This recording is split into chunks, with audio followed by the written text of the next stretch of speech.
Muito do que acontecerá a partir de amanhã, em 2025, no mundo, vai ser determinado pelas ações de Donald Trump, que retorna à Casa Branca para um novo mandato a partir do dia 20 de janeiro.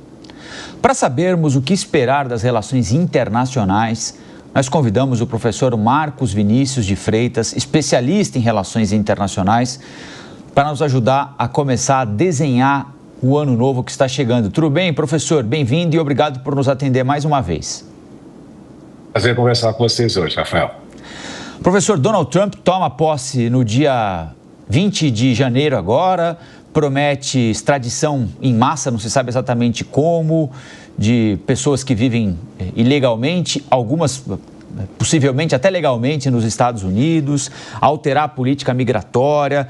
Mas há, claro, uma grande expectativa sobre a forma como ele vai lidar com o mundo, com organismos multilaterais, com um mundo bem diferente daquele que ele deixou em 2020, quando terminou o primeiro mandato. Afinal de contas, hoje nós temos uma guerra em solo europeu e temos o Oriente Médio passando por um momento, mais uma vez, de extrema violência, né? Com uma guerra, Israel, Hamas e outras possibilidades inúmeras acontecendo na região.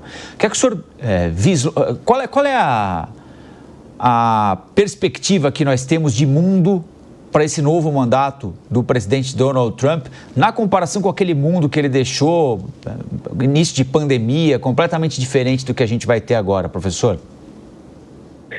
Sem dúvida, Rafael, o momento global é diferente daquele que ele deixou 4 anos atrás. Mesmo os Estados Unidos perderam muito do seu processo aí de relevância global, particularmente pelos equívocos que foram cometidos, não só durante o governo de Trump, mas também durante o governo Biden, né? Ninguém vai se esquecer da ação desastrosa do Afeganistão e o fato de que Biden deixa como legado 2 guerras acontecendo ao mesmo tempo e com características extremamente preocupantes com relação àquilo que pode acontecer tanto no continente europeu como no próprio Oriente Médio. Então, o mundo que ele encontra é muito mais complicado e complexo do que aquele que ele deixou há 4 anos. E o fato é, se nós vamos observar aí um Trump mais combativo, como a gente tem visto, que ele tem falado bastante, com essa história de querer absorver o canal do Panamá e também querer aí absorver a Groenlândia e o Canadá, e a gente começa a notar que existe a questão da retórica que ele vai adotar nesse processo todo e também a situação que ele vai, de fato, poder realizar.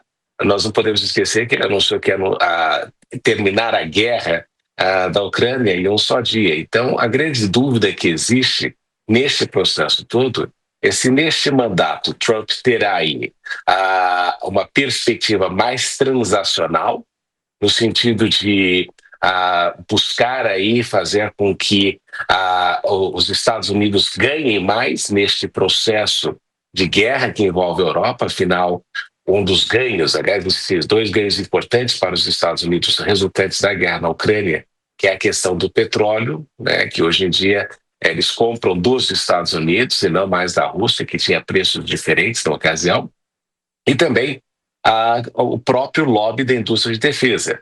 E resta saber se essas 2 questões serão as mais importantes na agenda de Trump, ou se ele vai querer aí obter uma estrela internacional, um reconhecimento aí de um Nobel da Paz, no sentido de resolver o problema da Ucrânia que já se arrasta há algum tempo. Então, nós ainda sabemos, né? Tudo vai depender das primeiras medidas que ele for tomar. Se nós vamos ter aí um estadista, efetivamente, na presidência dos Estados Unidos, ou alguém mais transacional com relação aos benefícios econômicos que os Estados Unidos precisam derivar justamente em razão de um processo de declínio que, inclusive, afeta a sua própria moeda, a própria preponderância militar pelo mundo e também a posição que tem como potência hegemônica global. Então, são os grandes desafios que ele enfrenta aí e resta saber se a retórica que ele sempre utiliza pode ser aí também um elemento que venha se transformar num grande impedimento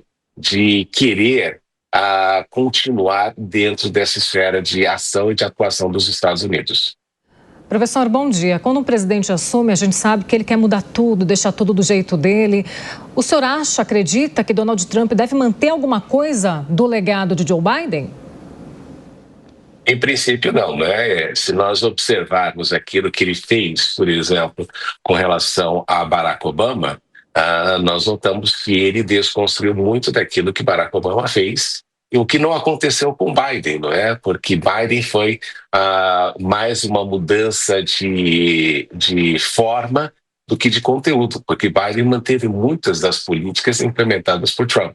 Agora, na questão migratória, que você vai observar, talvez seja aí um endurecimento, porque foi um dos elementos importantes da campanha dele, talvez tenha esta grande mudança nesse processo interno e também uma busca aí pelo controle da inflação e do retorno de um crescimento econômico que os Estados Unidos têm tido, mas em razão da sua própria dívida interna não faz com que o país consiga avançar como avançava no passado. Então, o que nós observamos nesse processo todo é que, de alguma forma, Trump vai manter aquilo que ele acredita que vale a pena ser mantido nesse processo, inclusive porque não teve tanta modificação em algumas das políticas. Agora, na agenda republicana, com certeza, de costumes, de valores, você vai notar uma mudança profunda com relação àquilo que foi adotado durante o governo Biden.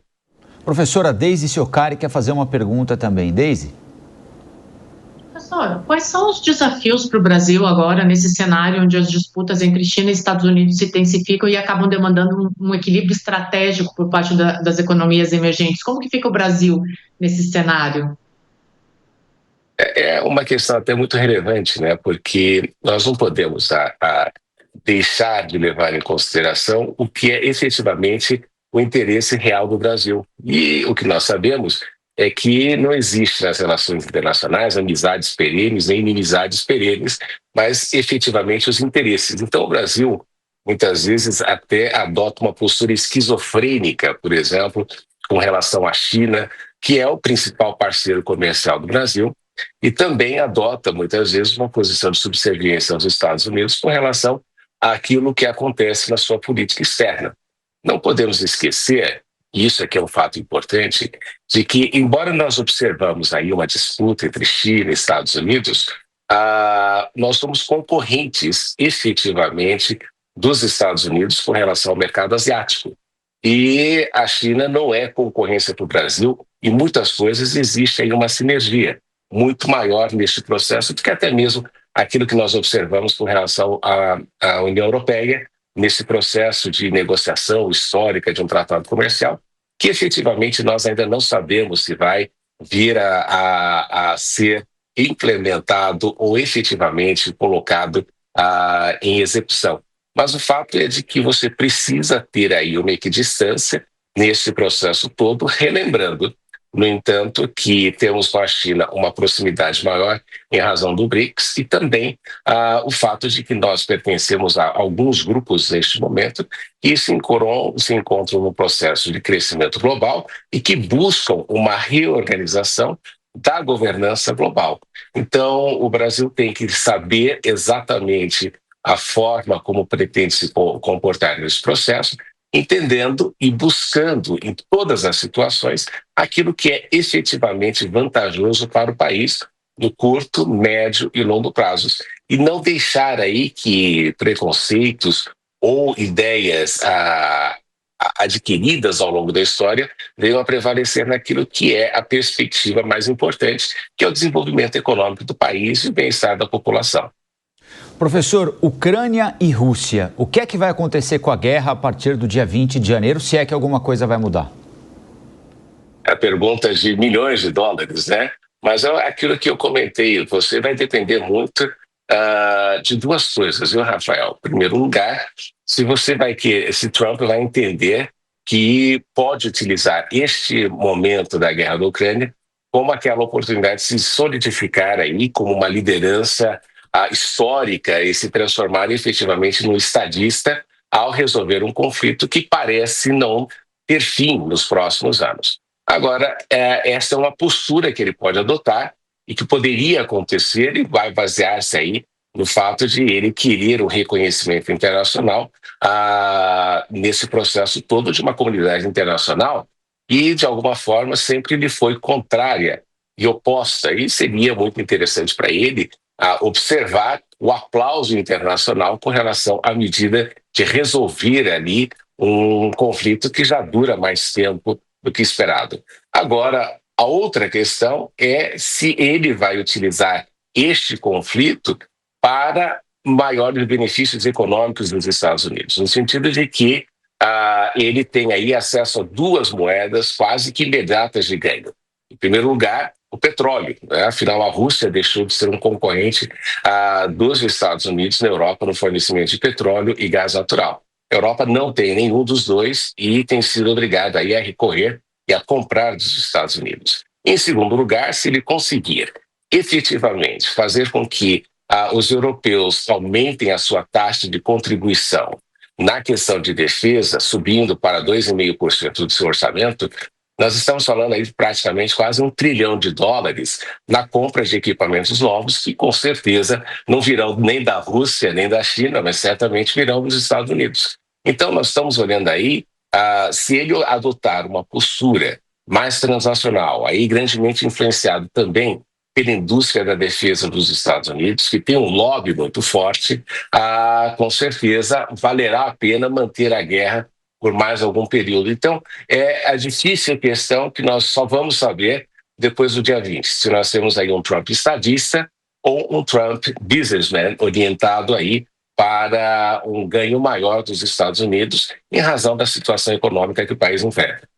Professor, agora em relação à cerimônia de posse, em 2021 a gente sabe que Donald Trump não compareceu à posse de Joe Biden. Qual será a conduta de Joe Biden agora na cerimônia de posse de Donald Trump?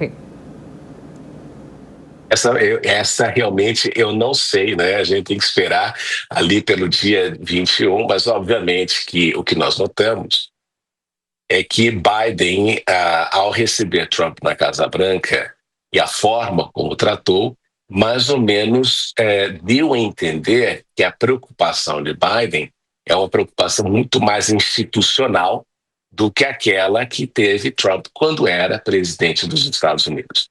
Então, você sabe que não pega nada bem, né, para aquela questão institucional do país quando um presidente decide ali não optar, não comparecer na posse do outro, justamente porque parece um apequenamento daquele que foi, daquele que perdeu, né, no caso, ou daquele que está passando o cargo adiante. Então, essa é uma pergunta importante, mas o que nós observamos, dadas as movimentações iniciais de Biden, é que ele tenderá aí a ser muito mais institucionalista. E, obviamente, que se ele comparece, isto é também um tapa de luva de pelica em Trump, dizendo que ele é muito superior e que preserva as instituições, quando Trump, no passado, entrou para a história e foi reconhecido efetivamente nesse processo todo, naquele momento, como um mau perdedor.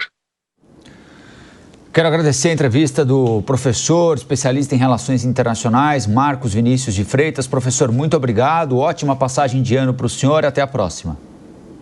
Até a próxima, feliz ano novo para todos nós.